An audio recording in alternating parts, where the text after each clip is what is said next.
দর্শক বন্ধু, এখনকার সব থেকে বড় খবর কিন্তু ডিএ তরফ থেকে চলে আসলো। তো আপনারা দেখতে পাচ্ছেন যে ডিএ হাই কোন কর্মীরা পাবেন 25% ডিএ তালিকা তৈরি করতে বললেন মাননীয় মুখ্যমন্ত্রী মমতা বন্দ্যোপাধ্যায়। ঠিক কবে মিলবে বকেয়া ডিএ টাকা, যাবতীয় আপডেটস এবং খবরগুলো কিন্তু আপনারা এই ভিডিওতে পেয়ে যাবেন। তো ভিডিও স্কিপ না করে শেষ পর্যন্ত কিন্তু অবশ্যই দেখতে থাকুন। তো চলুন এখন খবরগুলো দেখে নেওয়া যাক। তো সুপ্রিম কোর্টের নির্দেশে কিন্তু রাজ্য সরকারি কর্মচারীদের বকেয়া ডিএ 25% দিয়ে কিন্তু 6 সপ্তাহের মধ্যে পরিশোধ করার নির্দেশ দিয়েছিল কিন্তু সুপ্রিম কোর্টের তরফ থেকে।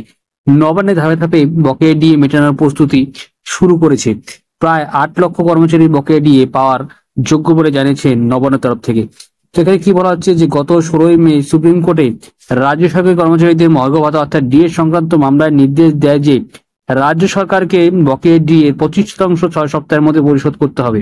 এবার এই টাকা মিটিয়ে দেওয়ার তোড়জোড় করছে নবান্ন। কবে মিলবে এই টাকা, এখান থেকে কিন্তু তথ্যটি আপনারা পেয়ে যাবেন। তো সুপ্রিম কোর্টের নির্দেশের পর কিন্তু রাজ্যের অর্থ দপ্তরের সমস্ত দপ্তরের কাছে জানতে চাওয়া হচ্ছে কতজন কর্মচারী ডিএ পাওয়ার অধিকারী। এই পদক্ষেপ থেকে ধারণা করা হচ্ছে যে নবান্নে ধাপে ধাপে বকেয়া ডিএ 25% মেটানোর প্রস্তুতি শুরু করে দিয়েছে। বর্তমানে রাজ্য সরকার বিভিন্ন দপ্তরে কর্মরত কর্মচারীর সংখ্যা 2.5 লক্ষের একটু বেশি। এর পাশাপাশি 3,80,000 স্কুল শিক্ষকও রয়েছেন। তো এবার আরো খবরটি একটু বিস্তারিত দেখে নাও। সেখান থেকে বলা হচ্ছে যে এছাড়া পঞ্চায়েত, পুরসভা, পুর নিগম এবং অন্যান্য সরকারি পোষিত স্বশাসিত সংস্থা কর্মরত প্রায় আরো 1 লক্ষ কর্মচারী রয়েছে। সব মিলে প্রায় 8 লক্ষ কর্মচারী কিন্তু বকেয়া ডিএ পাওয়ার অধিকারী রয়েছেন। যেটা কিন্তু সূত্রের খবর বা যেটা কিন্তু এক্সাক্ট ভ্যালুটা যেটা আছে, ঠিক আছে। এবার এছাড়াও যেটা আরো বলা হচ্ছে, এছাড়াও এই ডিএ পাবেন অবসরপ্রাপ্ত কর্মচারীরা। এই তালিকার অন্তর্ভুক্তের ফলে সংখ্যা প্রায় 10 লক্ষ ছাড়াতে পারে বলে মনে করছে বিভিন্ন সরকারি কর্মচারীর সংগঠন এবং তাদের মহল।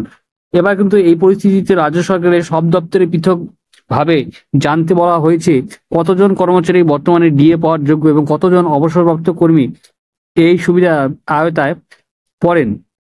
এটা কিন্তু নবান্নের তরফ থেকে জানতে চাওয়া হয়েছে। কারণ 2009 সালে তৎকালীন মুখ্যমন্ত্রী বুদ্ধদেব ভট্টাচার্যের আমলে চালু হওয়া পঞ্চম বেতন কমিশনের রূপার মেয়াদ শেষ হয়েছে 2019 সালে। ফলে 2019 সালের পরে যারা সরকারি চাকরিতে যোগ দিয়েছেন তারা এই 25% বকেয়া ডিএ আওতায় পড়বেন না।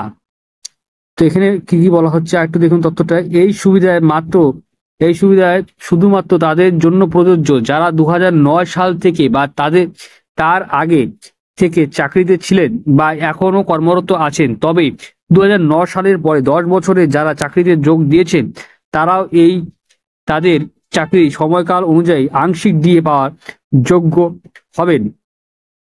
বুঝতে পারছেন খবরটা। এবার অন্যদিকে 2016 সালে কিন্তু এসএসসি প্যানেলের থেকে যারা শিক্ষক হিসাবে নিযুক্ত হয়েছিলেন এবং সাম্প্রতিক সুপ্রিম কোর্টের নির্দেশে যারা চাকরি হয়েছে তারা এই ডিএ পাবেন না বলে নবান্ন সূত্রে কিন্তু জানা গিয়েছে। তো আশা করছি আজকে আপনার ভালো ছবি লাইক করবেন, শেয়ার করবেন, চ্যানেল সাবস্ক্রাইব করে পাশে বেল অবশ্যই প্রেস করে দেবেন। জয় হিন্দ, বন্দে মাতরম। ধন্যবাদ ভিডিওটি দেখার জন্য।